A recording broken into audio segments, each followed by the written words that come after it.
Welcome to Rewatch and Rank. On this channel, we rewatch older TV shows, provide a summary and opinion on the episode before ranking each of the episodes against each other. Today's episode is Charmed Season 2, Episode 4, The Devil's Music. The episode in a nutshell is just a brief reminder of what happens within this episode. So at the start of the episode, we find out that Piper's club is kind of dead and struggling. She doesn't have a lot of patrons, and those that are there are leaving to go to other clubs pretty early.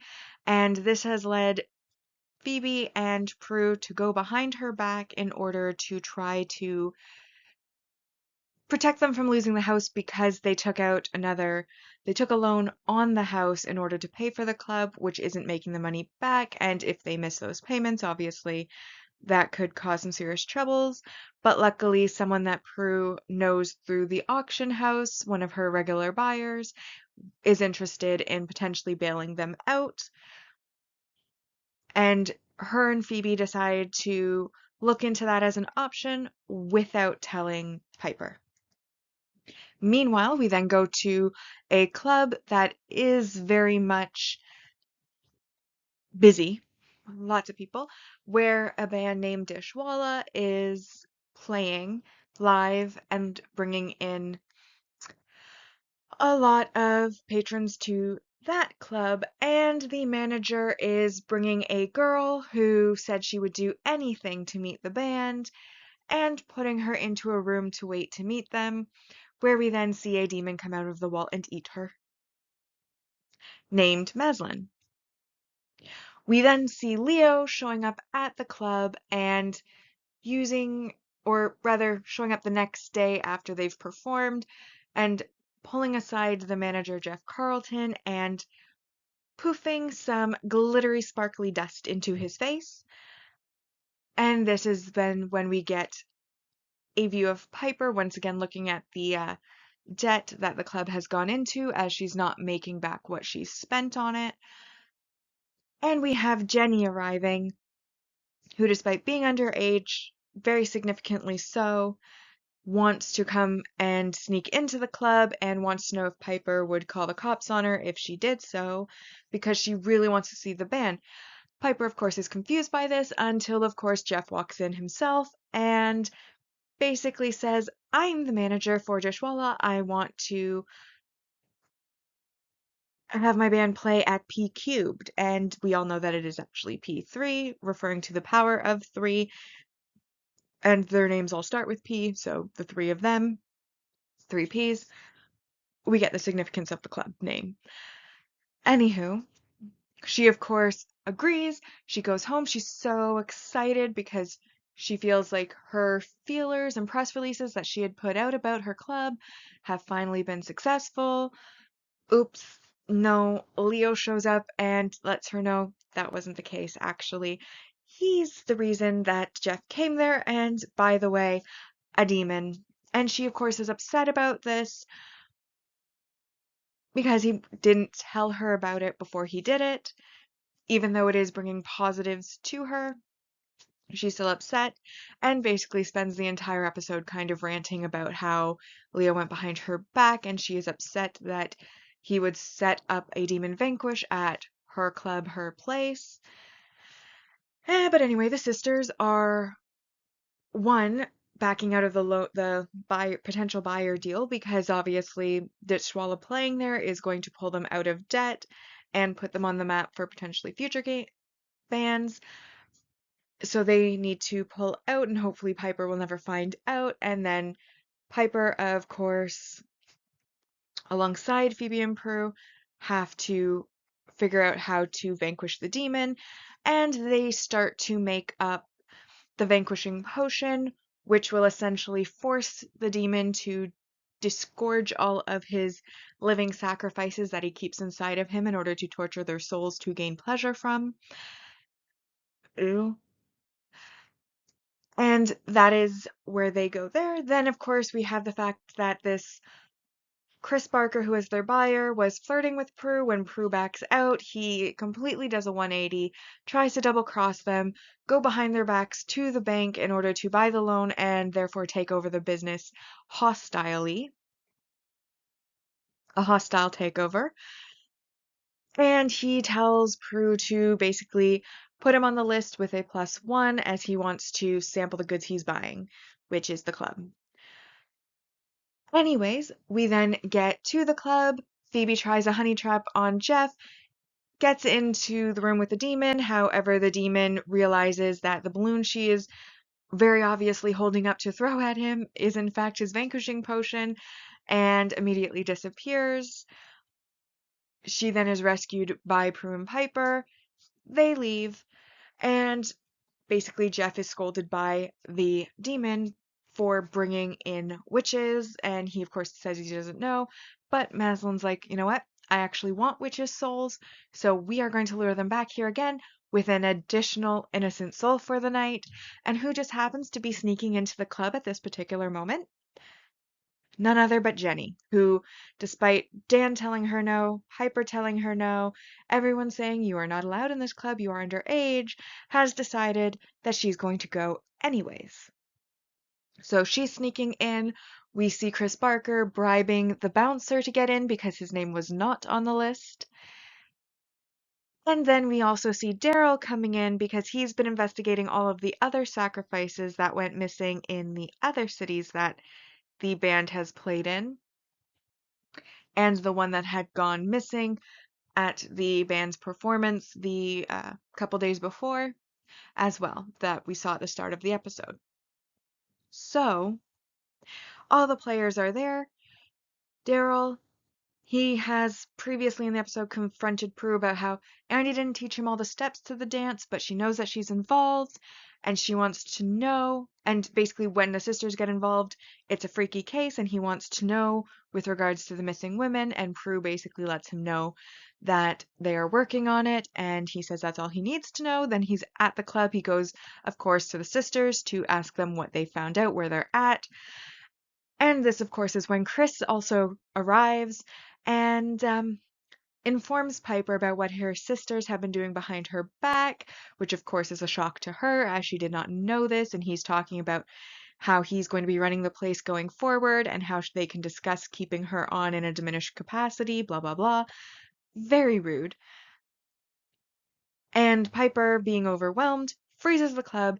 That's when they see Jeff taking Jenny, and while they are confronting Daryl and Barker, Phoebe has had the bouncer sicked on her by Jeff, who told them that she had something illegal in her purse, and the balloon with all of the vanquishing potion has spread onto her sheer overskirt. She has pants on underneath it, but this shiny overskirt that she's wearing now has the potion on it. Anyways, they then, with everything being frozen, run after Jeff and Jenny. However, they aren't able to stop them because everything unfreezes, and then they go in behind the door, and at this point, Piper's powers are still the room she is in only, and so, because they are now through the door, she can't freeze them again, so they run after her, and Jenny gets stuck in the room and gets eaten. This, of course, is then when the sisters go in, and they basically scold Jeff and are like, we're gonna break, this pact that you have with Maslin and release all of the victims, you're trash, blah, blah, blah. And then they enter into the room that he guides them to, basically points to and says that's where the demon is. They go in, Maslin comes out right away, opens up his cloak to show that Jenny's face is still breathing inside of his body. And then Prue uses her powers to move Phoebe's skirt into his mouth, which then causes him his head to explode, and then his body disintegrates, showing all of the women left behind. Of course, Chris Barker basically tried to come into the room just after they had given the vanquishing potion, and he gets a face full of demon goo, and all of the girls then are led out, and Daryl arrives then, and Prue basically tells him, you are arresting a kidnapper and rescuing all of his victims. You don't want to know the rest, and he says that's all he needs to know, and he arrests Jeff while all of the girls are being led out, and they are taking, and Piper and Phoebe lead Jenny away to take her home, while Dishwalla continues to play for the audience. And then we have Prue crouching down and basically telling Barker that he is going to be withdrawing his offer. He is not going to be taking over the club. And yes, it is a threat. In not so many words. Or actually in more words. And then we end off the episode with basically Piper being able to pay off all of her bills for the month, including the loan payments. And Leo arrives, and after having been fighting the entire episode, they have a conversation about how he's never around, and even though they knew that going in, she waits around for him, and every time he shows up, it's not quite right because he's not usually there for her, but more in his capacity as a guide, as a white lighter, and how, though she did and does mean that she loves him, that may not necessarily be enough. And then he gets called away again, and she steps out and she looks over at Dan, and he waves at her with a smile, and she waves back, and that is where our episode ends. So now that we've rewatched the episode, we are going to rank the episode, and we rank on this channel on two lists, a mostly objective list, which is set values, and the personal list, which is purely emotion. So as is the standard, we will start with our mostly objective rank values, and I've highlighted those I felt applied to the episode. So we'll start off with our single episode supporting character introductions. The supporting characters that I felt had an impact on this episode were Jeff Carlton as the one that we see in regards to the demon, and then obviously Chris Barker, who is the lone shark investor who is after the club. We then also get some multi-episode supporting character development with Dan. We find out that he used to be a professional baseball player, somebody that Leo, who follows baseball, has been aware of. And he apparently blew out his knee sliding into second, and Leo still believes that he was safe, and he does too, except I guess maybe the ref or the umpire said, nope, not safe. But either way, he used to play for the Mariners, a professional baseball team. We find that out. That is development, and that is worth 2 points. We then also get our multi-season supporting character development, and this, of course, is with Daryl. We haven't seen Daryl really since, well, it feels like we haven't seen Daryl in a while. He did have like a brief conversation with Prue in the first episode, but I feel like we didn't really see him in Morality Bites or The Painted World, so really it's been a couple episodes since he's been on screen, and we get him talking to Prue and kind of going over the fact that Andy didn't really teach him or tell him about their secrets, but in his capacity as a partner, he knows that, when they're involved in a case, it's a freaky case and things are going to get a little crazy, and he needs to know about that because he has realized that they are involved in these missing girls cases with regards to this Dishwalla band manager, and basically tells them that Prue doesn't need to tell him everything, but he just needs to be kept up to date because it is his job.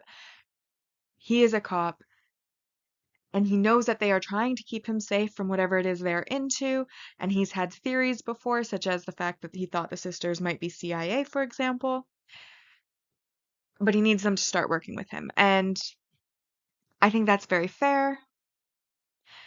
And of course, at the end, we have him getting the credit for saving the girls and arresting Jeff, who was the one who had the pact with the demon, which means that this is a beneficial relationship at this point. Anyways, point is, it's +3. We finally get some development with Daryl, and he is coming closer to potentially knowing their secret, which we do know as rewatchers, knowing the future, that he will find out very soon, I hope. Because honestly, I don't like it when they drag out the reveal, especially when we know that they are eventually going to reveal it. But that's another issue for another day. Our last positive of this episode is world building. And that basically is simply that this is the first episode in which the club has been up and running and active. And it also is kind of a milestone in the series because we know in the future a lot of the episodes have a live music guest star. Usually at the end after the Vanquish, they'll go to P3 and there'll be a live music guest star, and this is the first one that we see. So I feel like it's an acknowledgement of the milestone for the series as well, and that is, of course, 4 points, which brings us to 11. However, that isn't to say that this episode wasn't flawed, because there were a few negatives. The first negative, of course, is our negative messaging or behavior, and we've got a few to go over. So the first one is the fact that Phoebe and Prue went behind Piper's back regarding the offer to buy up the loan from the bank by Chris Barker. I understand wanting to be kind and guard someone's feelings, and if you see someone working very hard on something and not being successful at it, there is a temptation to try to cushion any blows. But this is a direct impact to their lives and livelihood. And it is ultimately, while they went into it as partners, with it being a loan on the house that they three share and own, it is Piper's Club. And so if anyone should be choosing to take a buyout or to get some outside help, it should be Piper. And rather than going behind her back, they should have sat her down, had a frank conversation, and said, this isn't working. We're at risk of losing the house potentially if we don't pay this loan. We're not making money. We need to decide next steps. Here's something that's an option. One of the people that that frequently buys from the auction house is willing to maybe buy out the loan, even without interest. We might want to look into this. How do you feel about that? Blah, blah, blah. Like, had it involved Piper in the conversation, essentially. The fact they're going behind her back, not cool. That's a negative. The next one, of course, is one of the reasons why when Jenny was introduced, I specifically stated her as a weak or dislikable character because she's very not likable, to be honest. Most of the time when she is in an episode, she is in some way causing trouble or it's a feeling of why is she there? So like the Painted World one was kind of like a why is she there moment because it's like, did she need to be there for 10 seconds with her paper? Probably not. And with this one, it's causing trouble, which is her other default setting. Obviously, teenagers rebel. Not all of us. I never did. I will have the high horse when I have children one day to say, you can't say that I did that because I never did. But I do know that it's typically acknowledged, especially in medias, that teenagers rebel. However, I don't know how old Jenny's supposed to be, but the actress has a baby face. She looks really young. She looks like preteen. Like I wouldn't put her over 13 or 14. And that is a little too young to even be sneaking into a club. It's one thing if you're like 16 or 18 and the drinking age in America is 21. So, you're legally an adult, but you can't drink yet. And so you wouldn't be able to get in the club. Like that's different. This is like a 13, 14-year-old. At least I think she looks that young. I don't know the actual age. I don't know if it's been mentioned yet. But she's incredibly young to be sneaking into a club. I don't know how she got past the bouncers. She didn't have money like Chris to bribe him. But either way, obviously she is breaking the law. Had she been caught out and the police called or found out, had like it not been all of the girls and she had been the one that they saved and Daryl had seen her, she's too young to be there. That's Piper's livelihood at risk potentially. Like Piper could face repercussions for that. Obviously, she herself is breaking the law. That goes on your record. Even if it is a minor crime, it's still a crime. You cannot do that. So obviously that is very negative, very harmful messaging. We then, of course, also have one of the sisters almost putting their integrity at risk for the sake of a bank loan. Um, we obviously saw Piper with Rob in the one episode where they were getting pretty heavy on the couch, and had Phoebe not walked in, she might have slept with him, even though he ultimately denied her loan because he was attacked by Jeremy, but like she almost slept with him. almost for the loan, and it seemed like it was for the loan because as soon as the loan was off the table, he wasn't interested in her anymore. So clearly the relationship was contingent on the loan.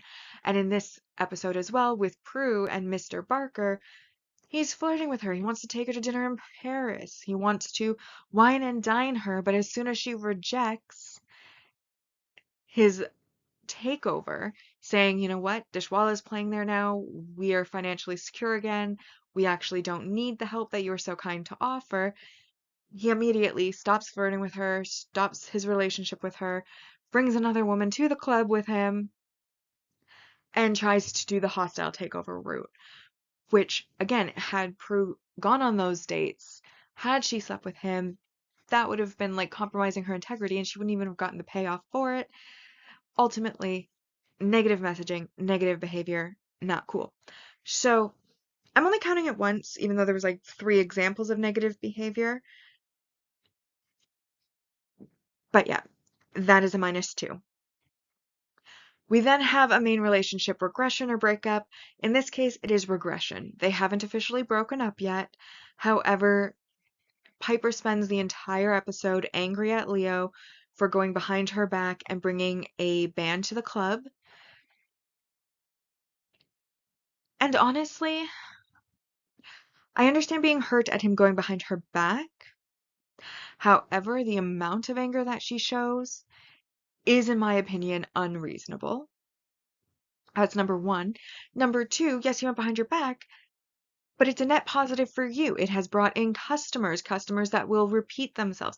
It has gotten you a band that you otherwise would not have been able to do, which has drawn in those customers and potentially could also draw in future bands as well, which we see in the future episodes, obviously. The point is, like, in no way was what he did in any way negative to her club. It did not hurt her business, it helped her business. So if anything, I can be like, I'm a bit sour grapes about you going behind my back, but thank you for doing something that is ultimately a net positive for me and my business. But she doesn't do that.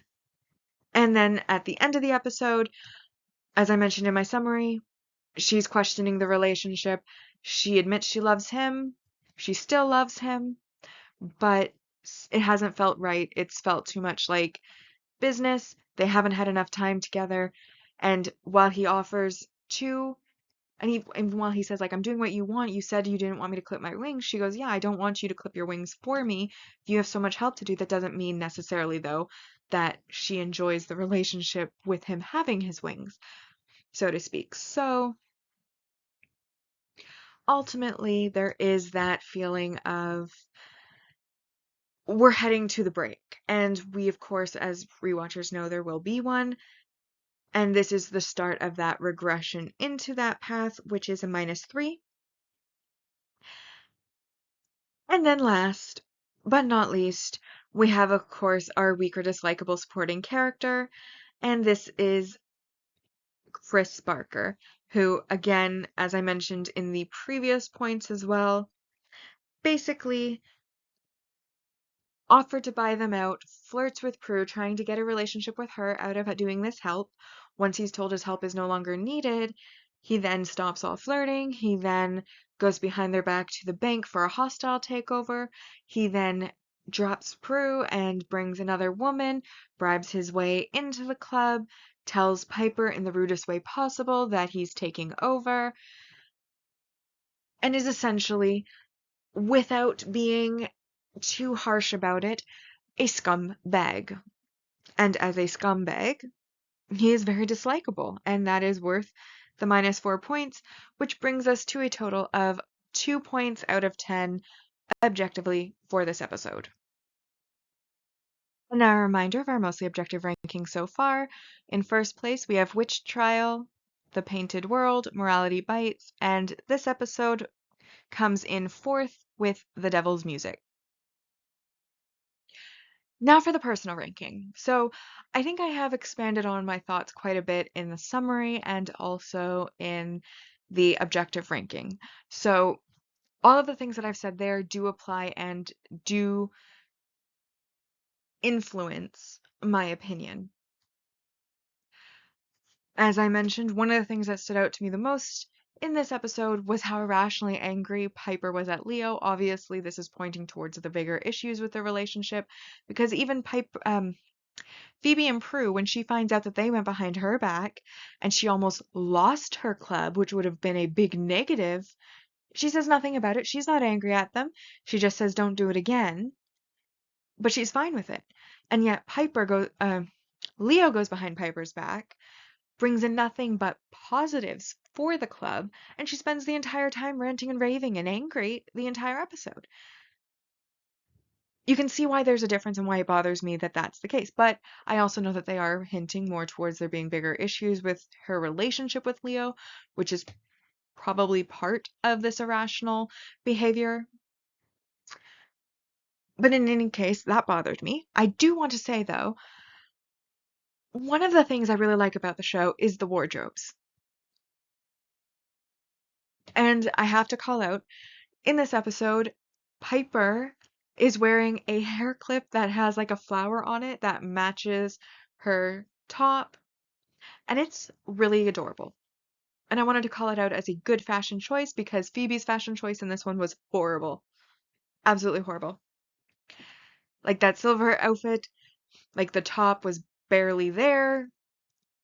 It was shiny. It was not cute. The hair, not the best hairstyle she's ever had.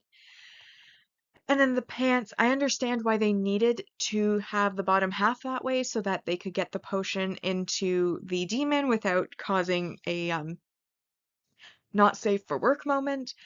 But, like the pants with that little sheer skirty thing over it, especially since the sheer skirty thing seemed to go like below the knees, like mid calf, and it's like, why is it that long? Like, even if you were going to have like an overskirt, maybe it's more 2000s and this is 90s, but I would have expected it to be a little bit shorter, maybe like mid thigh rather than mid calf. It just looked disproportional. It looked weird.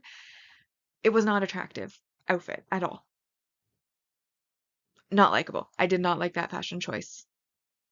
Obviously, they have a band, and I have to assume that at the time the episode was being made, this band was well known. It may still be well known. I have never known about this band outside of this TV show. I don't know what their greatest hits are. I don't know if it was a real band or one made up for the show. I think it was real. It could not be. I don't know. But either way, for the first live music act, like I said, they could have been big in the 90s. I don't know. I just have never heard of them outside of the show. So it's a little lackluster. There are other future guests, which are people that are well known even today, or that are known as one of like the classics. So I feel like they could have maybe gotten somebody better known, especially when they were making such a big deal about them being such a big band, if they had actually gotten a big band.